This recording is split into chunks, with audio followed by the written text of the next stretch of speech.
मोकाट वाहनांची मस्ती काढा. परळीत कर्णकर्कश आवाज करणाऱ्या वाहनांसह इतर वाहनांवर मोठी कारवाई. जिल्हा वाहतूक शाखा व परळी शहर पोलीस स्टेशन यांचे संयुक्त पथक सतर्क.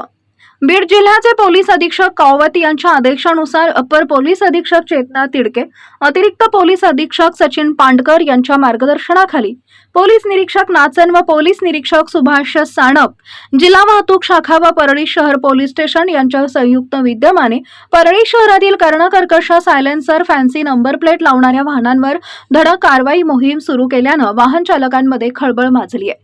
परळी शहरातील धूम स्टाईल वाहनं चालवणाऱ्या चा त्रास हा सर्वसामान्यांना होतोय. अशा प्रकारामुळे अनेक अपघाताच्या घटना घडल्या. त्यानुसार अचानक बुधवार दिनांक 12 फेब्रुवारी पासून जिल्हा वाहतूक शाखा व परळी शहर पोलीस स्टेशन यांच्या संयुक्त विद्यमाने राणी लक्ष्मीबाई टॉवर उड्डाण पुलावर वाहतूक पोलीस पथकानं कारवाई सुरू करत कर्णकर्कश आवाजाचे सायलेन्सर फॅन्सी नंबर प्लेट वाहन परवाना तपासणी चालू केली. शहरातील नागरिकांना अनेक वर्षापासून पोलिसांनी अडवणे व चौकशी करणे याची सवय नसल्यानं वाहन चालक व पोलिसात वादविवाद या कारवाई दरम्यान होत आहे. मात्र पोलिसांची कडक भूमिका घेतल्यानं अनेक वाहन चालकांनी निमूटपणे दंड देत आपली सुटका करून घेतली. या विशेष कारवाई दरम्यान पोलिसांनी जवळपास 135 वाहनांवर कारवाई केली.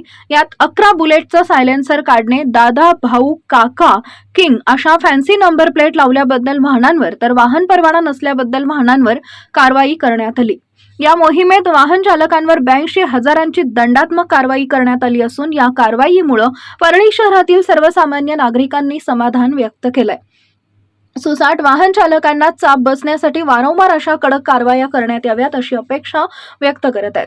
या कारवाईत बीड वाहतूक पोलीस उपनिरीक्षक वासुदेव मिसाळ, पोलीस उपनिरीक्षक अमोल शिंगणे, हवालदार नारायण दराडे, पोलीस कॉन्स्टेबल श्रीकांत राठोड, नितीन काकडे, कल्याण जावळे, वसीम शेख, नारायण वाघमारे आदींचा सहभाग होता.